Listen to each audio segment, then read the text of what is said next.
Som. Louvado seja o nome do Senhor. É bom poder estar na casa do nosso Deus e dizer como disse o salmista no Salmo 122, alegrei-me quando me disseram, vamos à casa do Senhor. Você pode repetir isso comigo de novo?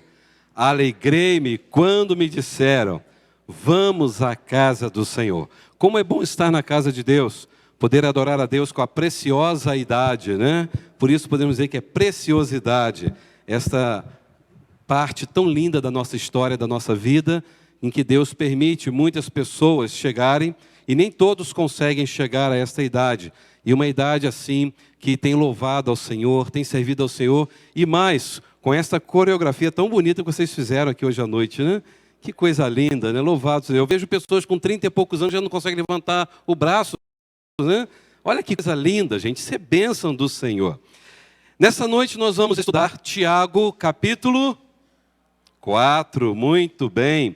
Capítulo 4 de Tiago é um texto maravilhoso e nós temos 3 perícopes dentro deste capítulo. Do verso 1 ao 10 é o que iremos estudar nessa noite, o verso 11 e 12, que se Deus permitir estudaremos semana que vem, e o verso 13 a 17 que fecha este capítulo 4. E se os irmãos se lembram, no capítulo 1 de Tiago, nós aprendemos que na vida nós temos muitos testes, muitas provas. Toda provação é para a nossa aprovação. E nós vamos enfrentar todas essas provas, todos esses testes mandados por Deus para sermos aprovados. Ninguém quer passar por uma prova para ser reprovado, queremos ser aprovados. E aprendemos que toda a tentação é obra de Satanás, que tem a finalidade de nos destruir. E nós olhamos então durante todos esses 3 primeiros capítulos, falando a respeito desse desejo de Tiago ver a igreja de Cristo sendo aprovado diante de Deus e não sendo reprovada diante de Deus. Principalmente, nós estamos agora mais especificamente do capítulo 3 para cá, analisando sobre o teste ou a prova de lidar com os conflitos nos relacionamentos. E esse tem sido um grande desafio para a vida humana nos dias de hoje. Como nós estamos lidando com os nossos relacionamentos. E na verdade, a vida cristã, ela é cheia de testes assim, principalmente quando nós nos relacionamos com alguém. E meus irmãos, eu entendo que esses testes, essas provas que nós passamos, sempre tem da parte de Deus o propósito de nos levar à semelhança de Cristo. E por isso, quando nós passarmos por essas provas, não fique triste, não fique abatido. Louve ao Senhor na aprovação, porque na aprovação você está caminhando para a aprovação. E Deus te sustentará, Deus te honrará. E Deus fará isso porque Ele te ama demais. Você crê nisso? No amor perfeito, no amor incondicional do nosso Deus? É por isso que eu quero ler com os irmãos Tiago 4, do verso 1 ao verso 10, que diz assim: de onde vêm as guerras e contendas que há entre vocês? Não vêm das paixões que guerreiam dentro de vocês? Vocês cobiçam coisas e não as têm. Matam e invejam, mas não conseguem obter o que desejam. Vocês vivem a lutar e a fazer guerras, não têm porque não pedem. Quando pedem, não recebem, pois pedem por motivos errados, para gastarem seus prazeres. Verso 4. Adúlteros, vocês não sabem que a amizade com o mundo é inimizade com Deus? Quem quer ser amigo do mundo, faz-se inimigo de Deus. Ou vocês acham que é sem razão que a Escritura diz que o Espírito que Ele fez habitar em nós tem fortes ciúmes, mas Ele nos concede graça maior. Por isso diz a Escritura, Deus se opõe aos orgulhosos, mas concede graça aos humildes. Portanto, submetam-se a Deus, resistam ao diabo e ele fugirá de vocês. Aproximem-se de Deus e Ele se aproximará de vocês. Pecadores, limpem as mãos. E vocês que têm a mente dividida, purifiquem o coração. Entristeçam-se, lamentem-se e chorem. Troque o riso por lamento e alegria por tristeza. Humilhe-se diante de Deus, e Ele os exaltará. Que Deus abençoe a sua palavra lida. Vamos orar? Pai, muito obrigado. Nós temos tido um grande privilégio de poder estudar a tua palavra, e agora, estudando mais de uma forma sistemática e exaustiva, esta carta de Tiago para a igreja do Senhor. Obrigado, Jesus, por tudo aquilo que já temos aprendido, que estamos aprendendo e que vamos aprender. Não queremos, ó Pai, ficar no campo da teoria. Não queremos só ter conhecimento, Senhor, mas principalmente queremos praticar tudo isso em nossa vida cristã. Ó Pai, eu peço a bênção do Senhor sobre a minha vida, na transmissão da Tua santa palavra, que o Senhor use a minha vida como instrumento em Tuas mãos, para que a glória, a honra, o domínio e o poder sejam tão somente dados ao nome de Jesus Cristo. Esta é a oração que eu faço, agradecido, em nome daquele que é a razão da nossa vida, Cristo Jesus. Amém. Meus queridos, agora Tiago vai falar a respeito de guerra. E guerra tem sido uma realidade na vida humana. E não apenas guerra entre as nações, mas nós também encontramos guerras entre povos, guerras entre denominações religiosas, guerras dentro de igrejas, guerras dentro de famílias, guerras dentro dos nossos corações, que é o fator pior. E o que é incrível, que Tiago disse que o nosso verdadeiro problema não está fora de nós. O nosso verdadeiro problema está justamente dentro de nós, dentro do nosso coração. E nós encontramos em Mateus 15, verso 19 e 20 sobre isso, como aqui em Tiago 4, verso 1. Essas guerras, elas começam dentro da nossa mente, dentro do nosso sentimento, dentro do nosso coração. E repare, os irmãos, que Tiago estava aqui se lembrando de Roma, porque nesse contexto que foi escrito a carta de Tiago, as guerras eram algo constantes. Roma fazia guerra o tempo todo. E na verdade, quando a gente estuda a história de Roma, Roma fez da guerra uma maneira de viver. Há um livro que fala sobre a Pax Romana, ou seja, a paz de Roma. E como que Roma conseguia ter paz? Com derramamento de sangue. Quanto mais guerra Roma fazia, mais poder bélico ela demonstrava, mais as outras nações tinham medo de Roma e não queriam mais se levantar contra Roma. E, ao mesmo tempo, quando os povos não queriam guerrear contra Roma, havia um período de paz. Então, para ter paz, era necessário ter guerra.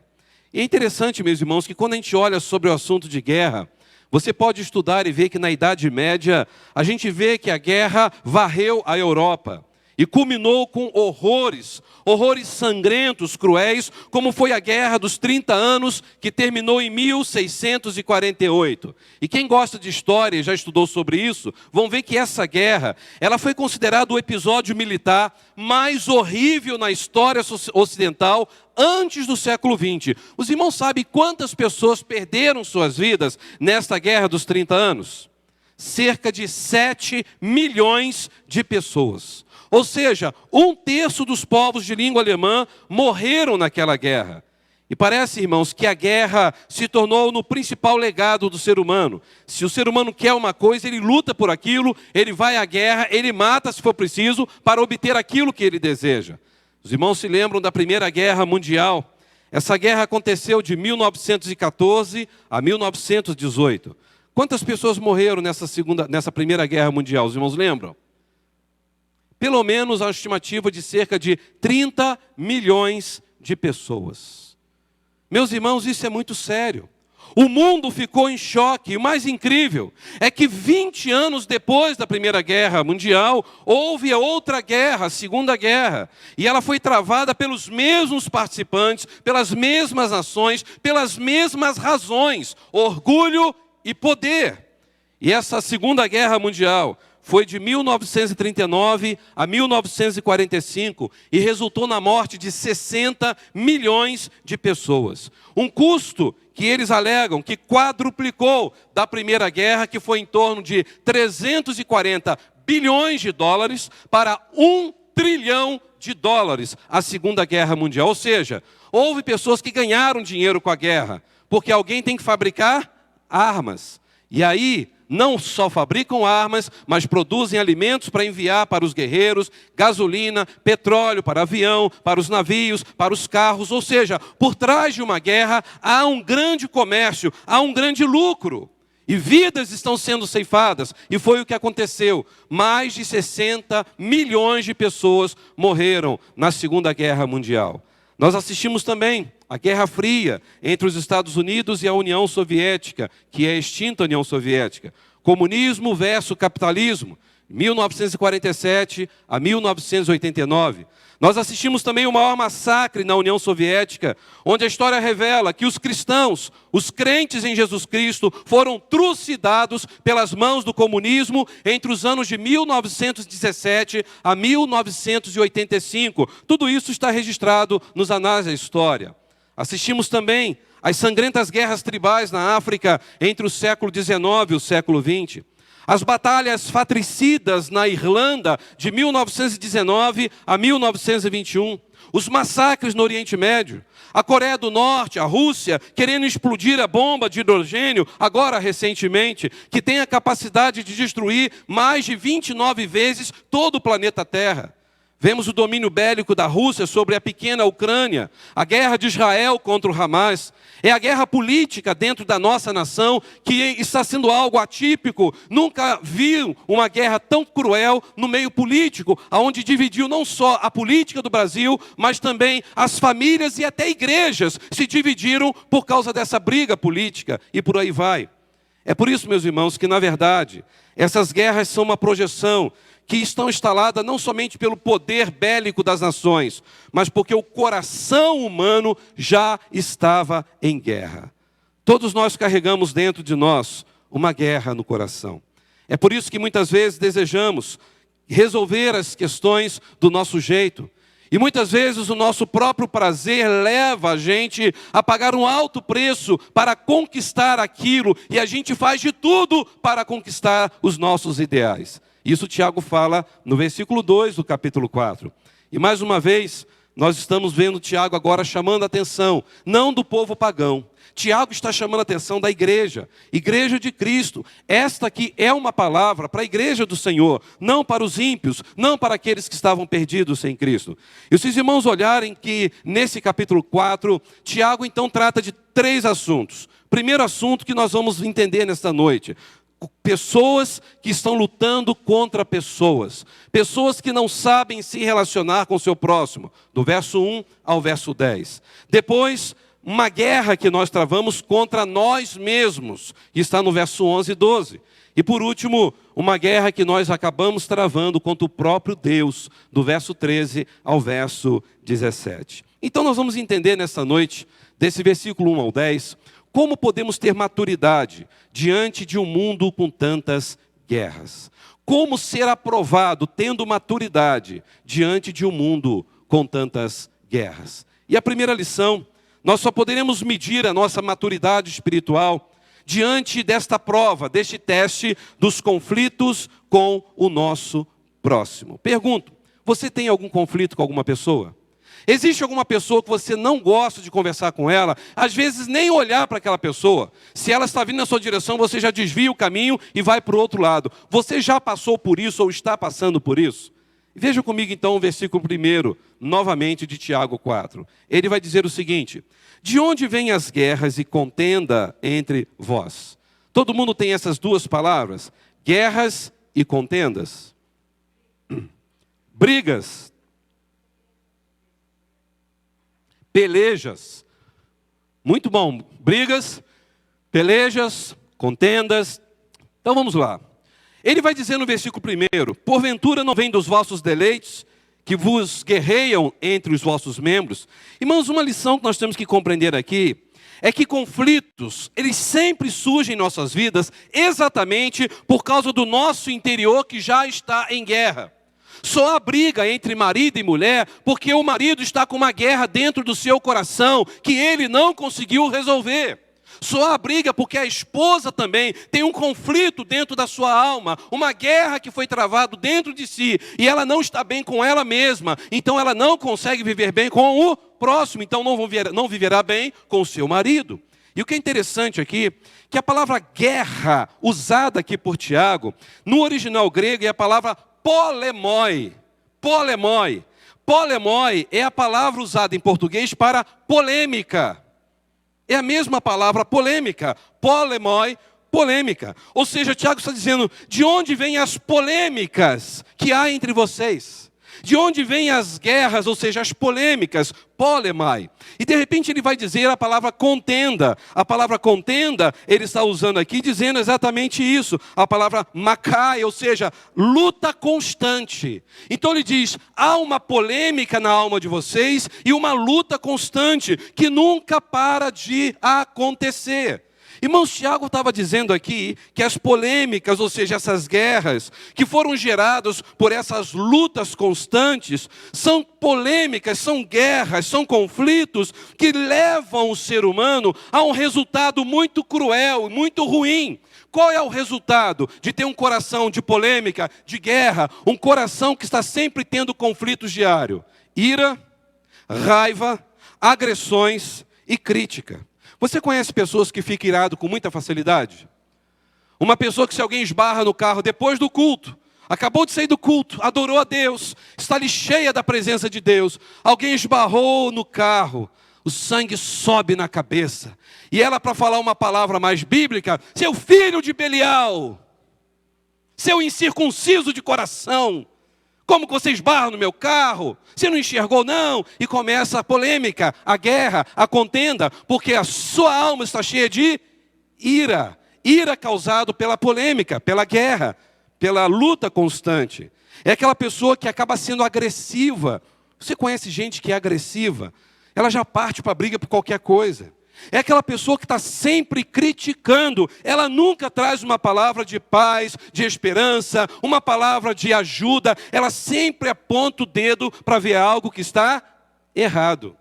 É a pessoa que está com polêmica, com guerra dentro do coração. Será que você hoje não está vivendo também assim? Polemoi, polêmica, guerra, conflitos da alma. E isso está constante na sua vida. O que Tiago está dizendo aqui, irmãos, é que existe um conflito na nossa história, que é algo que nós estamos vendo diariamente na vida das pessoas. Tiago está dizendo que o que existe no exterior da nossa vida é fruto daquilo que já está no nosso interior. Quando a pessoa demonstra que ela está com raiva, não foi, foi sem querer, desculpa, eu estava com a cabeça quente, não. É porque o coração dela já está completamente abalado com as guerras, com os conflitos da alma, principalmente com aquilo que nós chamamos de falta da presença contínua do Espírito Santo. Ou seja, a pessoa não se encheu do Espírito de Deus. Meus irmãos, o que nós estamos vendo Tiago falando é que todo ser humano está em guerra. E muitos estão vivendo simplesmente em guerra, porque o propósito maior é satisfazer o seu ego. As pessoas brigam porque querem resolver o seu problema, querem satisfazer os seus desejos. E nós chamamos isso de egocentrismo, quando o eu está acima de tudo e de todos. Aí a pessoa entra em guerra, ela não está bem resolvida, ela só pensa em si mesma. E quem pensa somente em si mesmo, ele deseja que o próximo se exploda. Ele olha para o próximo e fala, olha, nem que eu pise na sua cabeça, mas eu vou conseguir, eu vou vencer. Nem que eu suba sobre você, mas eu vou vencer. Esse é o desejo do coração de alguém que está em guerra. Mas quando a pessoa pensa no outro, quando a pessoa ama o próximo, ela vai sempre considerar o próximo superior a si mesmo. Ela vai amar o seu próximo. Ela vai fazer como Jesus disse, caminhar mais uma milha. E a pessoa que vive assim, ela vive em paz. Por onde ela viver, ela vai ser uma pessoa bem aceita, bem recebida, amada pelas pessoas. Você conhece pessoas assim que são amadas? Em tão pouco tempo as pessoas olham, puxa, que pessoa legal, que pessoa amável, como é gostoso conversar com fulano de tal. Olha só que palavra, uma palavra assim tão saudável, tão gostosa, mas fulano de tal, aquele ali eu não quero nem papo, aquele ali eu quero distância. Essa pessoa só reclama, todo dia tem uma murmuração, todo dia tem uma dor. Tem alguns pastores que falam que nas igrejas costumam ter os Zé das dores e as Marias das dores. Por quê? Você chega para o Zé, bom dia Zé, bom dia. Mais ou menos. Hoje eu amanheci com a dor na minha perna que está difícil. No dia seguinte, bom dia Zé, rapaz, bom dia mais ou menos. Estou com a dor no meu quadril que eu não estou aguentando. No dia seguinte, bom dia Zé, estou com a dor de cabeça, rapaz. Não pode ser um bom dia. Bom dia Zé, como que é? Meu corpo todo está doendo, só não dói o cabelo. E aí você vai conversar com a Maria das Dores. Bom dia minha irmã, como está? Ah, mais ou menos. A situação está tão difícil, estou com tanto cansaço. Eu levantei para fazer um café, já me deu tanto cansaço. A vida está tão difícil, não está nada bem. Você não encontra a pessoa falando, olha, graças a Deus, nessa manhã, as misericórdias do Senhor foram renovadas sobre minhas vidas. Eu estou cheio de problemas, eu tenho enfermidades, as coisas não estão fáceis, mas maior é o meu Deus que está cuidando da minha história. Como é diferente. Você sai dali consolado, você vai visitar essa pessoa, você sai dali renovado, você vai levar consolo e é você quem está sendo consolado. Mas há pessoas que parecem que têm, assim, uma síndrome de sempre falar que as coisas estão ruins, nada está bom, e ela enfatiza aquilo o tempo todo. Tiago está dizendo que pessoas assim estão com guerra dentro do coração.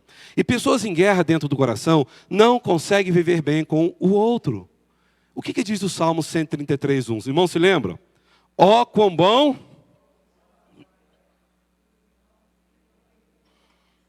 Sabe o que é interessante? A gente lê esse texto e a gente fica imaginando, puxa, que coisa linda, né? Quão bom e quão suave é que os irmãos vivam em união. Aí o verso 2 fala o quê? É como um óleo que desce sobre a cabeça, sobre a barba de Arão. Você consegue imaginar alguém pegando aqui o irmão Júlio, colocando aqui na frente, jogando um óleo na cabeça do Júlio, e aquele óleo escorrendo, assim, igual aquele condicionador melequento, né? E descendo pela barba, aquele negócio pingando, grudando tudo, e dizendo que isso aqui simboliza a comunhão. Porque é o que o texto fala. É como óleo que desce sobre a cabeça, sobre a barba de Arão. Legal, mas o que isso tem a ver com comunhão? Como que pode a barba de Arão, a cabeça de Arão, completamente cheia de óleo, o rosto cheio de óleo, e isso se comparar à comunhão? Tem tudo a ver. Sabe por que tem tudo a ver? Porque o sacerdote, como Arão era, ele fazia o quê? Nós vamos ver a linhagem sacerdotal mais para frente, que eles iam para o pátio fazer o quê? Sacrifício dos animais. E o que acontecia? Eles tinham que ir, e para ser esse sacerdote, ele não podia ser calvo. Não era preconceito. Era porque Deus tinha que poupar a vida do sacerdote. O dia inteiro no sol, o cabelo é térmico, ajuda então a não dar insolação. E o sacerdote usava ainda uma turba na cabeça para ajudar mais ainda a ter algo térmico sobre a cabeça dele. E ele ficava o dia inteiro debaixo do sol fazendo sacrifícios. Então no deserto escaldante que era lá no Oriente Médio, imagine o sacerdote fazendo aquele sacrifício o dia inteiro. Não tinha sombra, ele ficava no pátio do templo, no pátio do tabernáculo. E diz então que ele jogava o óleo sobre a cabeça, o óleo descia sobre o rosto, sobre a barba, e aquilo tudo cheio de óleo fazia com que ele pudesse, ao sentir qualquer brisa que viesse no seu rosto, desse a ele um frescor. Imagine você naquele dia quente, que você joga aquela água no rosto e bate aquele vento quente, o vento quente é transformado em vento frio. Porque o rosto molhado dá uma sensação de frescor quando você recebe um vento, mesmo sendo quente. Então com óleo, tudo aqui molhado, da cabeça à barba, o dia inteiro aquilo molhado, pingando, o vento quente do deserto, os sacerdotes não sentiam tanta dificuldade em ficar ali fazendo aquele sacrifício. Aquilo era algo gostoso, aquilo trazia um frescor, uma suavidade para que ele pudesse exercer o seu ofício sacerdotal. É por isso que o salmista comparou este momento de sentir esse frescor na adversidade, diante daquele calor do deserto. Ele estava dizendo, assim como o óleo trazia frescor para Arão, para os sacerdotes, assim é quando o povo vive em comunhão. Vocês vão sentir um frescor. É tão gostoso quando você vê um povo que se ama, que se abraça, um povo que gera perdão um para o outro. Só que o grande problema é que quando a gente olha o Antigo Testamento, o que mais você encontra são guerras. Guerras no meio do povo, que deveria ser o povo de Deus. Os irmãos se lembram dos pastores de Ló? Eles entraram em contenda com os pastores de Abraão. Está lá em Gênesis capítulo 13. Ou seja, conflitos, polêmicas, guerras. Os irmãos se lembram também de Absalão, estudamos aqui no domingo passado, que conspira contra o próprio pai. Cerca de 20.000 pessoas morreram por causa da primeira guerra civil em Israel, por causa de um conflito, de uma guerra, de uma polêmica causada dentro da família de Davi. Segundo Samuel 13 a 2 Samuel 18.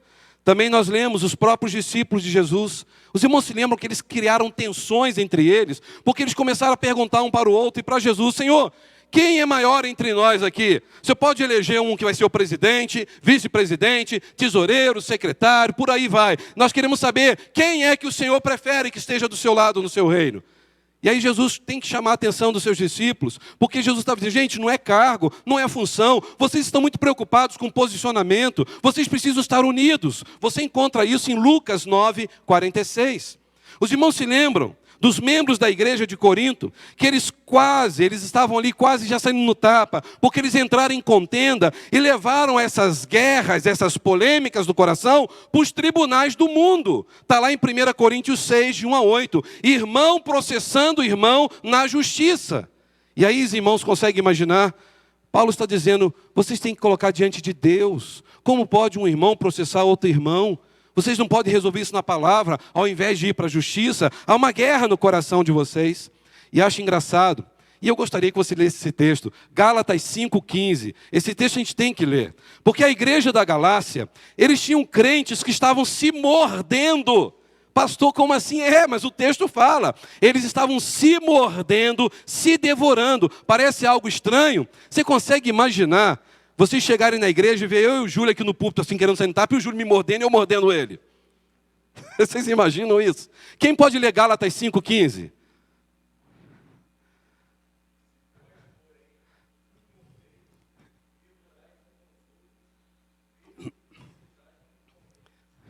Ou seja, pode ser que não seja literalmente um morder um ao outro, mas eles estavam agindo como se estivessem realmente mordendo, machucando. E não duvido também que alguém possa ter mordido, né? Dando igual o Mike Tyson com o Holyfield, né? De arrancar um pedaço da orelha lá mordendo. Irmãos, sabe o que eu acho interessante? Que aqui em Gálatas é algo que estava acontecendo dentro da igreja. Vocês lembram que Paulo escreveu aos crentes de Éfeso, exortando que eles perseverassem na unidade, no vínculo da paz, Efésios 4:3. Por que Paulo precisa escrever isso lá na prisão? Irmãos, mantenham o vínculo da paz, vamos ter paz entre nós. Ou seja, porque Paulo sabia que a igreja de Éfeso estava vivendo grandes conflitos, grandes guerras. Se os irmãos olharem Filipenses 4, Paulo exorta a igreja para que duas mulheres pudessem acordar, duas irmãs queridas, irmãs que eram trabalhadoras demais no reino de Deus, Sintique e Evódia. Já ouviram falar delas? Está lá. Sintique e Evódia, Filipenses 4, de 1 a 3. Elas não estavam se entendendo. No dia que a Sintique ficava reunida lá na cozinha para poder fazer alguma coisa na igreja, Evódia falou: hoje eu não vou na igreja. No dia que Evódia estava à frente do coral, Sintique: eu não canto nesse coral. Esse era o problema. Aí Paulo chama a atenção delas e fala: por favor, irmãos, eu não estou aí, que eu estou preso por amor a Cristo. Em nome de Jesus, chame Sintique, chame Evódia, fale com elas para parar com essa guerra. Elas são irmãs em Cristo, elas são preciosas para mim. Elas precisam dar um basta nesse momento de conflitos que elas têm umas com as outras, com a outra. E o que eu acho incrível, irmãos, é que Jesus sabia disso. Jesus sabia que a sua igreja iria ter dificuldades relacionais. Tanto é que lá em João 17, na oração sacerdotal, olha o que Jesus disse no verso 21. João 17, 21. Jesus estava orando por mim.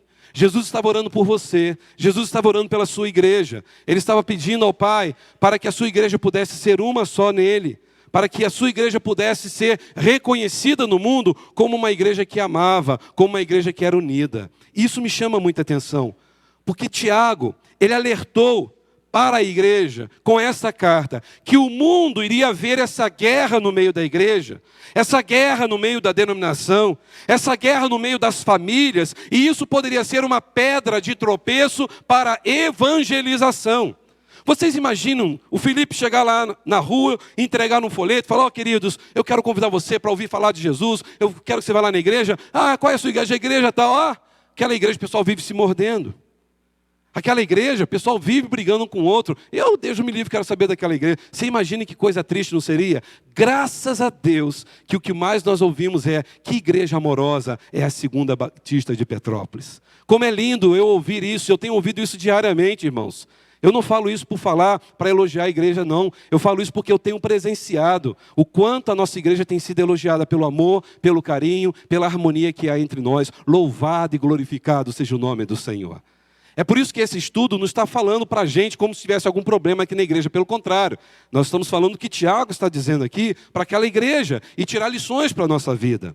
E aí eu começo a pensar, como podemos estar em guerra uns contra os outros se nós pertencemos à mesma família? Se o nosso alvo é Cristo, por que as pessoas entram em guerra nas igrejas? Se confiam no mesmo Salvador, se dizem que tem o mesmo Espírito Santo, que pessoa é essa que diz que tem o Espírito Santo e briga com a outra que também diz que tem o Espírito Santo? Aí eu pergunto, ou o Espírito Santo tem duas caras? Ele age diferente, ou aquelas pessoas estão tentando se enganar, achando que são convertidas e não são. Porque quem é convertido, o que diz lá em 2 Coríntios 5,17? Se alguém está em Cristo, nova criatura é. As coisas velhas, eis que tudo se fez novo. O crente em Jesus, quando tem o Espírito Santo, ele vai ter uma vida mudada, transformada, e as pessoas vão ter prazer em estar perto de pessoas assim. A resposta de Tiago foi dizer que isso só acontece porque as pessoas têm guerra dentro do coração. E aí eu guardo uma frase que gostaria que você guardasse também na sua alma, na sua mente nesta noite. Nossas orações não serão respondidas enquanto as guerras entre os irmãos não acabarem. Se há um conflito entre você e alguém da sua família, se você está com conflito com alguma pessoa, mesmo que você tenha toda a razão, você precisa gerar perdão para aquela pessoa. Você precisa deixar todo aquele problema, aquela mágoa, no altar de Deus e dar um basta nisso hoje, em nome de Jesus, para que você possa ter uma vida limpa ao falar com Deus. Porque não adianta você querer falar com Deus, você dizer que está sempre na casa de Deus, lendo a palavra de Deus, até mesmo pregando na casa de Deus, mas o coração está completamente cheio de ódio, de raiva, de mágoa. Deus não aceita um culto assim. Deus não aceita nada que essa pessoa está fazendo, porque para Deus tudo é hipocrisia. Porque quando a pessoa diz que ama a Deus e fala de Deus, ela vai provar na prática ao amar o próximo. E se nós não amamos as pessoas que estão ao nosso redor, que a gente vê, como podemos dizer que amamos a Deus se a gente nunca viu Deus? Meus queridos, o nosso coração é o laboratório onde as guerras são criadas. O nosso coração é a estufa onde as guerras germinam e crescem. O nosso coração é o campo onde elas dão o seu fruto maldito. E sabe o que eu tenho aprendido com Tiago? Que os conflitos com o próximo, ele só surge quando o nosso próximo nos impede de sermos admirados. Quando o nosso próximo tira de nós o holofote. Quando o nosso próximo quer controlar a situação que nós queremos controlar. Você quer dar a última palavra naquela situação. Só você que sabe o que é certo. Não, aquilo que eu falei tem que ser. Vamos pintar essa coluna de azul. Não, tem que ser preto. Enquanto não pintar de preto, você não vai ficar em paz. Aí pintou de amarelo, pronto, virou uma guerra. Porque o seu desejo não foi satisfeito. Esse é o problema do conflito. Porque nós queremos que aquilo que nós pensamos seja realizado. E aí vem a guerra. Porque a guerra começa aqui dentro de um sentimento egoísta, arrogante, desejo de poder, desejo de destaque. E os irmãos já perceberam que os conflitos interpessoais surgem exatamente por causa de desejos errados, que não foram supridos. É isso que Tiago fala, veja o verso 2. Cobiçais e nada tendes. Logo faz o quê? Matam. Invejais e não podeis alcançar. Logo combatem e fazem guerras. Nada tendes, porque não pedis. Pedis e não recebeis. Por quê? Quando você pede mal. Por que você pede mal? Você só está pedindo alguma coisa para gastar no seu próprio deleite, no seu próprio prazer. Ou seja, aquilo que você está fazendo é para o seu bem, é para o seu ego, é para massagear você por dentro. Não é para abençoar alguém. Isso daí que Tiago está falando. Aí ele vai dizer no versículo 4, infiéis.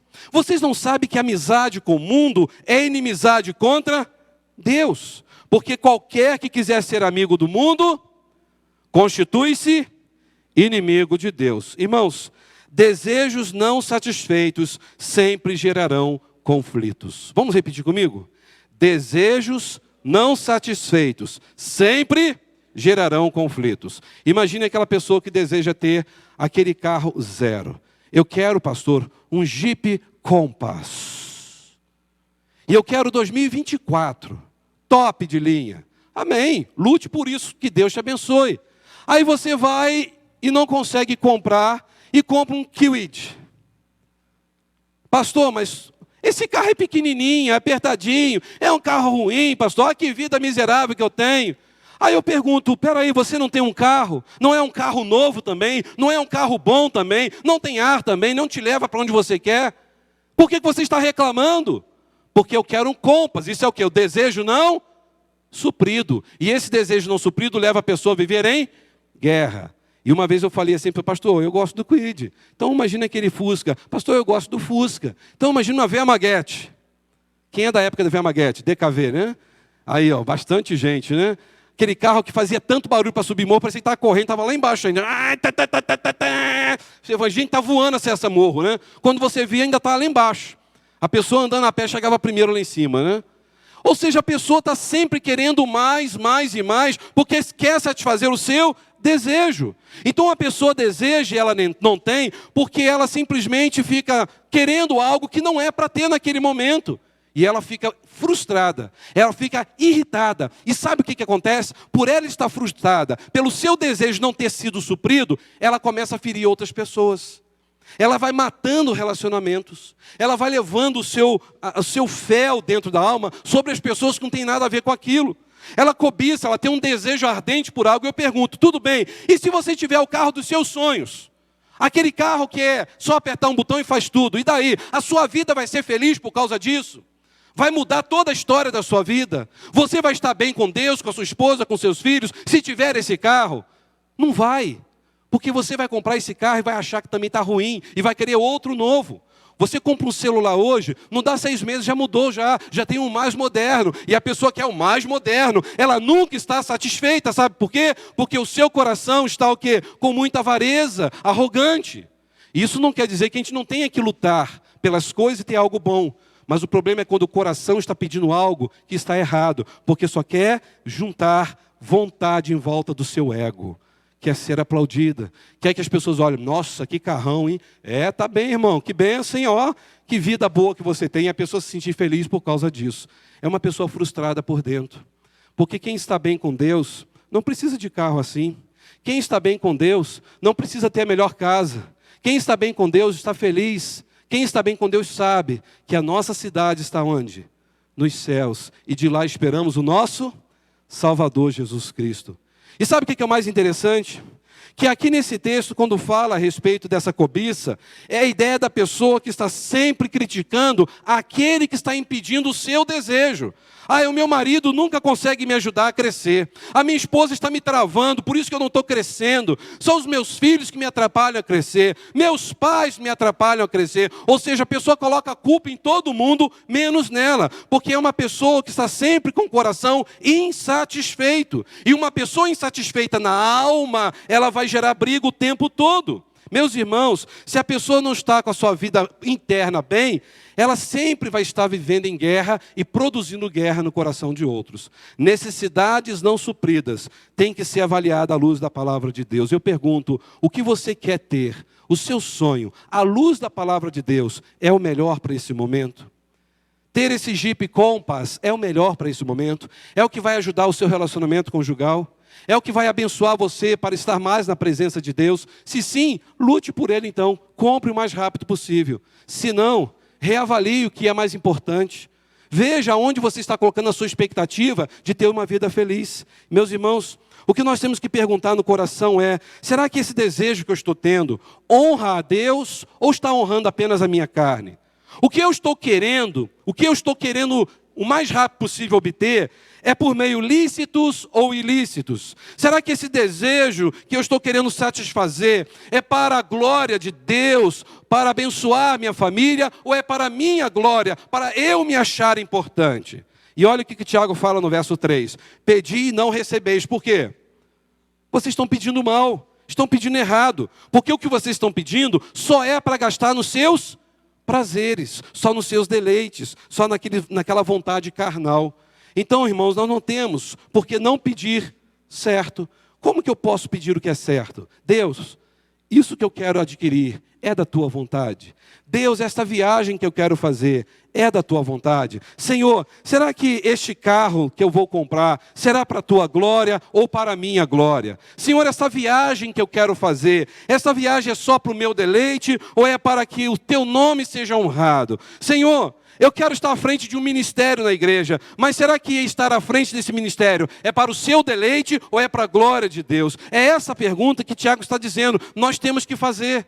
Porque se nós estamos pedindo algo que não seja para a glória de Deus, pedimos para o nosso bel prazer. E aí, não conseguimos ter a resposta daquilo e entramos em conflitos e ficamos distantes de Deus. E Deus chama pessoas assim de adúlteros. O que é adúltero?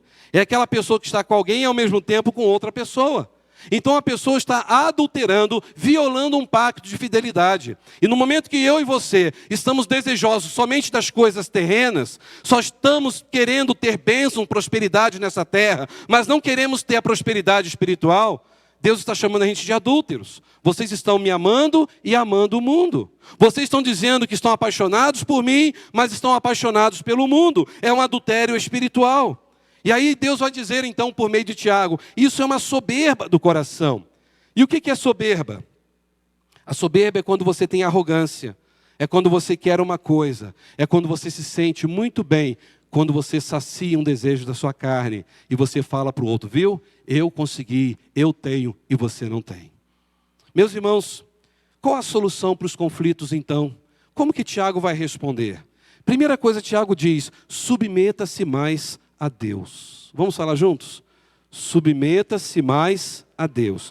E a pergunta que eu tenho que fazer sempre é, será que Deus quer que eu seja sempre a última palavra? Será que Deus quer que eu seja o chefe da situação? Será que Deus quer que eu grite, esbraveje, para poder me impor diante daquela situação? Porque é assim que tem que ser, eu não concordo se o outro falar diferente de mim. Irmãos, a raiz de toda guerra é a rebelião contra Deus primeiro. Porque um crente, quando está bem com Deus, ele vai estar bem com todos. Se o crente está se afastando de Deus, ele vai se afastar também dos seus relacionamentos. Como um crente pode estar bem se ele está longe de Deus? Se ele não lê a palavra, se ele não tem comunhão com Deus, se ele não ora mais, se ele não tem mais uma vida íntima com Deus, não tem como. O crente está simplesmente dizendo, Deus, eu não quero mais comunhão contigo. E só existe dois senhores nessa terra, ou Deus ou Satanás. Ou servimos a Deus, ou servimos ao diabo. E aí, quando você serve a Deus, você vai ser uma pessoa que vai ser fácil de lidar. Você vai ter um temperamento mais dócil. Você vai ser uma pessoa que vai usar a sua boca para abençoar e não amaldiçoar. Por isso que Tiago citou 3 inimigos que eu e você não podemos ter amizade. Ele fala daquilo que está fora de nós, que é o mundo e o diabo. E a outra que está dentro de nós, que é a carne. Vamos ler o verso 4 de novo? Adúlteros, vocês não sabem que a amizade com o mundo é inimizade com Deus. Quem quer ser amigo do mundo, faz-se inimigo de Deus. E é interessante que quando ele fala mundo aqui, é a palavra cosmo no grego, que está dizendo não o mundo no sentido de terra, planeta, mas no sentido de sociedade humana, no sentido de princípios, valores, filosofias desta terra. É esse sistema do mundo que é anti-Deus.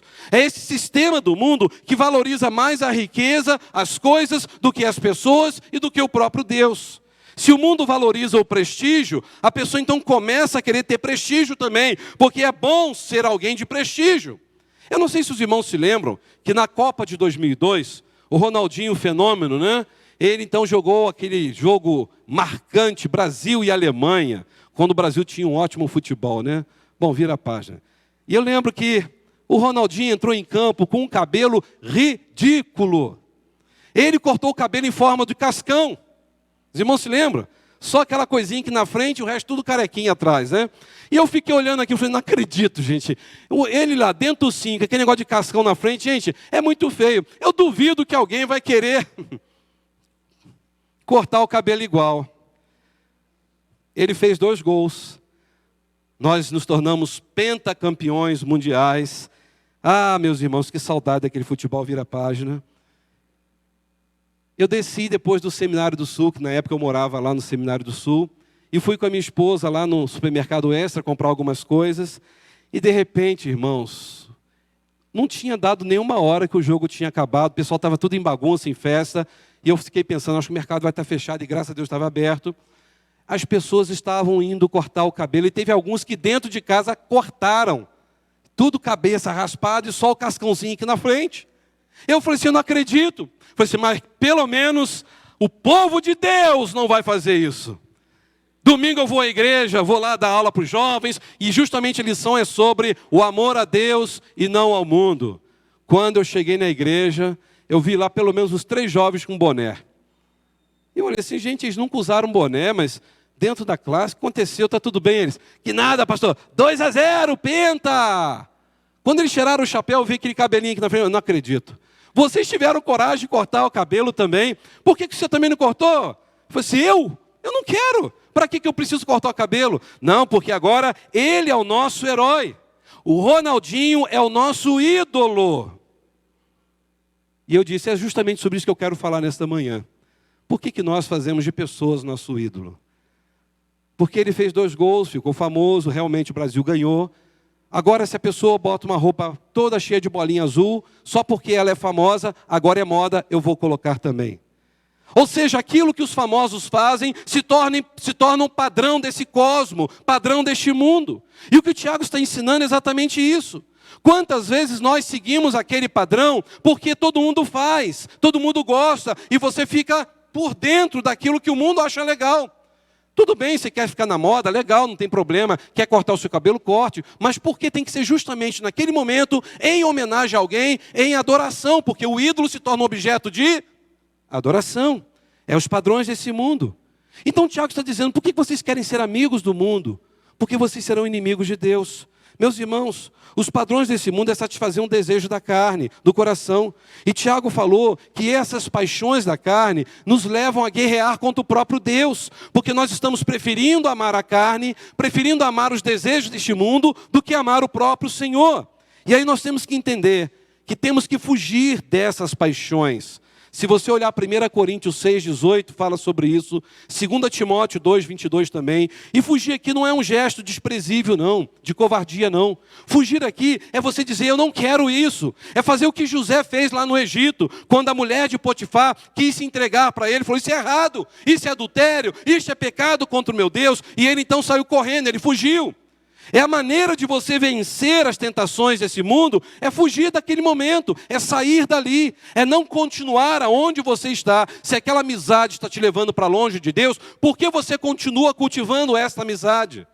O que diz 1 Coríntios 15:33? As más companhias corrompem os bons costumes. Então, queridos, Tiago então vai falar no versículo 5 o quê? Ou vocês acham que é sem razão, que a Escritura diz que o Espírito que Ele fez habitar em nós, tem o que por nós? Ciúmes. O Espírito Santo de Deus que habita em você, tem ciúmes de você. Ou seja, Ele diz para você, eu não quero você fazendo isso, eu não quero te dividir com ninguém, você é propriedade exclusiva minha para sempre. Ele tem ciúme de nós, porque Ele cuida de nós. É claro que humanamente falando, isso aqui é uma antropopatia. O que é antropopatia? Colocar sentimentos humanos em Deus. O autor só conseguia entender os sentimentos de Deus colocando sentimentos humanos. Não que o Espírito Santo tenha ciúmes, mas o Espírito Santo está dizendo para você e para mim, eu não criei você, eu não habitei em você para você se sujar com essas coisas. Você acessa um site, ele diz, este site não vai te edificar. Olha, é melhor você parar com isso. Esta amizade está te levando para longe. Ao invés de você ser influência na vida dessa pessoa, é ela que está te influenciando a fazer o que você está fazendo. Dê um basta nisso agora. Então é assim, fugir. É dizer não ao pecado. E aí Tiago diz no versículo 6, vamos ler comigo? Mas Ele nos concede maior graça. Por isso diz a Escritura, Deus se opõe aos orgulhosos, mas concede graça a quem? aos humildes. Ou seja, quando eu falo, Senhor, realmente, eu preciso melhorar. Eu tenho que parar de ficar comparando a minha vida com o do próximo. Eu tenho que parar de comparar o meu carro com o carro do próximo, minha casa com a casa do próximo, meu salário com o salário do próximo. Senhor, obrigado pelo que o Senhor me deu. E ajude, meu Deus, para que eu consiga voar mais alto, mas somente mantendo os olhos no Senhor, não me comparando com ninguém. Eu não quero ser soberbo, arrogante. Eu quero ser um homem, uma mulher, segundo o teu coração. E olha o versículo 7, vamos ler? Portanto, submetam-se a Deus, estejam debaixo do Senhor, resistam ao diabo e ele fugirá de vós. Resistir ao diabo não é ficar chamando o diabo, como algumas igrejas fazem. É diferente.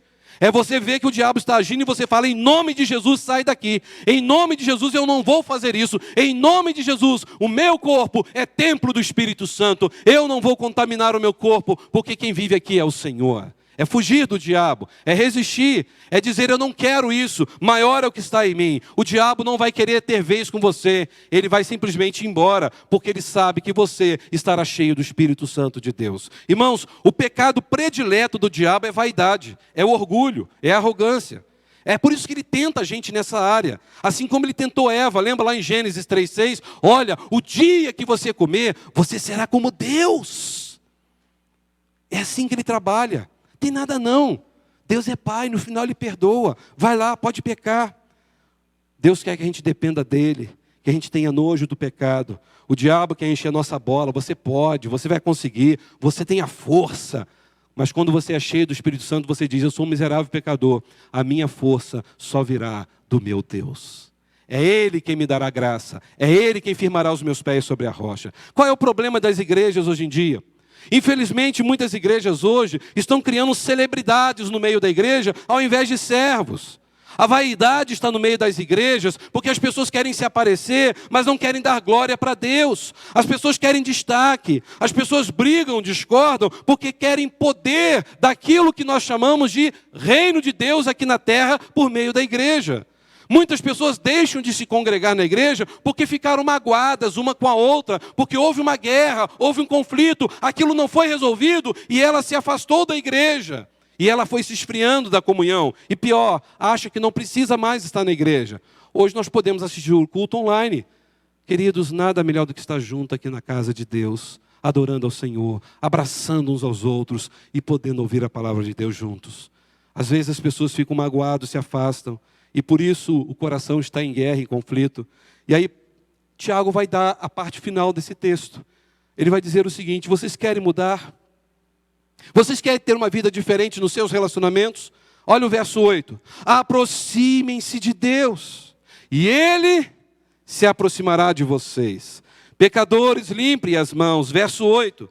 E vocês que têm a mente dividida, purifiquem o coração, ou seja, parem de causar divisão, limpem o coração, estejam juntos. Entristeçam-se pelo quê? Pelo seu pecado. Entristeçam-se por terem se afastado de Deus. Lamentem, chorem, troque o riso por lamento, alegria por tristeza. Irmãos, é impossível alguém que se afasta de Deus ficar feliz. A nossa alegria está na presença de Deus, a nossa alegria está nos átrios do Senhor. É dizer como o salmista no Salmo 84, quão amáveis são os teus tabernáculos, ó Senhor dos exércitos. Eu prefiro estar um dia na casa do que 1000 em outro lugar. Não é maravilhoso isso? É a pessoa que está sempre na presença de Deus, então ela fica triste. Ela se lamenta quando ela está longe de Deus e quando o seu coração está nas coisas dessa terra. E ele encerra dizendo no verso 10, humilhem-se diante de Deus. Porque quando você se humilha diante de Deus, qual é o resultado final? Deus vai nos exaltar. Louvado seja o nome do Senhor. É Ele quem vai nos exaltar, não é o ser humano, não é a política, não são as conquistas que podemos ter nessa terra. Só quem tem poder para nos exaltar é Deus. A promessa de Deus é que quando Deus sonda o nosso coração, é que quando nos aproximamos de Deus e o diabo foge, imediatamente Deus nos honra e Deus nos exalta. Não para a nossa glória, mas para que o nome dele seja engrandecido. É por isso que Provérbios 28:13 é um texto que sempre me chama a atenção. E eu queria que você marcasse esse texto na sua Bíblia para nós finalizarmos esta noite. Provérbios 28:13. O que encobre sua transgressão nunca prosperará, mas aquele que confessa e deixa alcançará misericórdia. Vou repetir, Provérbios 28:13. O que encobre suas transgressões nunca prosperará, mas o que as confessa e deixa alcançará misericórdia. E aqui cabe perguntas no final. Com quem nós temos tido conflitos ultimamente? Você está tendo algum problema com alguma pessoa? Pense bem. Esse problema foi gerado porque o seu desejo não foi saciado? Porque ela te atrapalhou a conquistar aquilo que você queria? Ou talvez ela te atrapalhou a você se posicionar do jeito que você queria se posicionar? Com quem você tem tido alguma guerra nesses últimos dias? Talvez você teve alguma guerra porque você simplesmente sentiu ciúme no coração por ver que ela está conquistando tantas coisas e você continua parado na vida. E isso gerou dentro de você polemói, uma polêmica, uma guerra, que fez você ter conflitos. E esse conflito te fez ser uma pessoa sempre irritada, sempre irada. Você tem uma paciência muito pequena. Talvez o problema que você esteja vivendo hoje, esse problema foi originado por causa dessas guerras ou porque alguém se levantou contra você de uma forma inexplicável. Quem se levantar contra você, e você sendo justo, lembre desse verso 10, creia em Deus, Deus no tempo certo te exaltará. Ele é o único que pode honrar a sua vida. Então entregue o seu caminho a Ele. Confie no Senhor, porque o mais Ele fará. Eu e você só podemos dizer que estamos crescendo e tendo maturidade quando nós enfrentarmos os conflitos relacionais, essas guerras diárias que nós estamos tendo, e dizer para Deus, Deus, eu não quero vencer essa guerra, eu quero resolver o problema. E eu só vou conseguir resolver esse problema perto do Senhor, tendo intimidade contigo, vivendo segundo o teu coração. Eu quero convidar você a fechar os seus olhos e a pensar um pouco no seu coração de todos os conflitos que você está vivendo. Talvez na empresa, talvez com um funcionário, talvez com um credor, talvez você esteja vivendo um problema com a sua esposa, com seu esposo. Talvez o seu maior problema hoje é com um filho ou com uma filha. Quem sabe o seu problema é com seu pai e você já não sabe mais resolver esse conflito. Talvez o seu conflito é com a sua mãe, talvez seja com a sua avó, com seu avô. Quem sabe é com seu irmão, com a sua irmã, seu genro, sua nora. Eu não sei com quem você pode estar vivendo o conflito, mas eu quero dizer para você que Deus te trouxe aqui nesta noite. Porque se você está vivendo um conflito é porque há uma guerra dentro do seu coração. E toda guerra sempre culminará em tragédias, em dor, em separação. E Deus quer trazer restauração. Deus quer trazer perdão. Deus quer trazer comunhão, principalmente no meio do povo dele. Se você hoje está vivendo momentos de conflitos na sua vida, aproxime-se de Deus. Busque intensivamente pela presença e pela pessoa de Jesus Cristo. E creia que no tempo certo Ele te exaltará. Ele vai te honrar. Ele cuida de você. Ele nunca te deixará. É promessa do Senhor. Então confesse a Ele agora quais são os conflitos da sua alma. O que tem tirado a paz da sua vida. O que tem tirado a paz da sua família. Coloque diante de Deus agora e diga, Senhor, ajude-me. Eu preciso resolver essa guerra que está instalada em meus relacionamentos. Sozinho eu não consigo, Senhor. Eu preciso da Tua presença. Eu preciso do Teu Espírito. Eu preciso da Tua direção. Abra o coração para o Senhor. Diga para Ele. Se há o egocentrismo na sua alma, então peça a Deus perdão e diga, Senhor, me perdoe, porque eu quis ser o centro das atenções. Diga para o Senhor, aonde está a falha? Aonde está o erro? Confesse os seus pecados. Acredite nisso. O Senhor está aqui nessa noite. Ele é misericordioso. E Ele quer te exaltar. Você crê nisto? Vamos orar. Pai, muito obrigado pelas palavras de Tiago. Esses conflitos, essas guerras relacionais, são guerras, ó Deus, que nós vivemos diariamente em nossas vidas. Meu Deus, quantas famílias estão destruídas hoje porque não sabem resolver os problemas. São pessoas que querem falar por último. São pessoas que querem colocar o seu ponto de vista acima do outro. Meu Deus, nos perdoe quando nós estamos cobiçando coisas que não vão nos edificar. Por isso nós pedimos mal. Nos perdoe, ó Deus, se muitas vezes nós estamos querendo satisfazer apenas o nosso ego e a nossa carne. Nos perdoe, ó Deus, se por algum momento estamos sendo amigos deste mundo e nos tornamos inimigos do Senhor. Nos perdoe, meu Pai, se em algum momento esses conflitos em nosso coração têm nos afastado da Tua igreja e da comunhão da Tua igreja.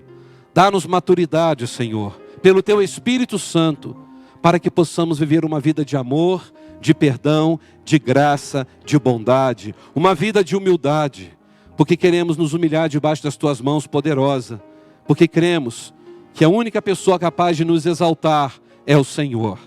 E por isso nós confiamos e descansamos em Ti, e sabemos que o Senhor começou uma boa obra em nossas vidas, e há de completá-la até a volta de Cristo Jesus. Louvado seja o Teu nome para sempre, Senhor. Pai, eu entrego a vida dos meus irmãos, das minhas irmãs, a minha vida nas Tuas mãos nesta noite. E eu estou pedindo perdão, Senhor. Perdão se nós estamos talvez, ó Deus, brigando, ou talvez com o coração cheio de mágoa, porque os nossos desejos não foram satisfeitos. Nos perdoe, Senhor, se perdemos, ó Deus, a óptica da vida cristã, que é olhar para Cristo e amar o próximo como a nós mesmos. Eu peço ao Senhor, ó Deus, graça, misericórdia, e faço esta oração em nome daquele que é a razão da nossa vida, Cristo Jesus. Amém e amém. Que Deus nos abençoe em nome de Jesus. Vamos ficar em pé, nós vamos adorar o Senhor. Dê um abraço em duas pessoas que você não abraçou ainda nessa noite. Deseja ela, deseja ele um restante de semana lindo e abençoado na presença do Senhor. Que Deus abençoe em nome de Jesus. Estamos caminhando para o encerramento do nosso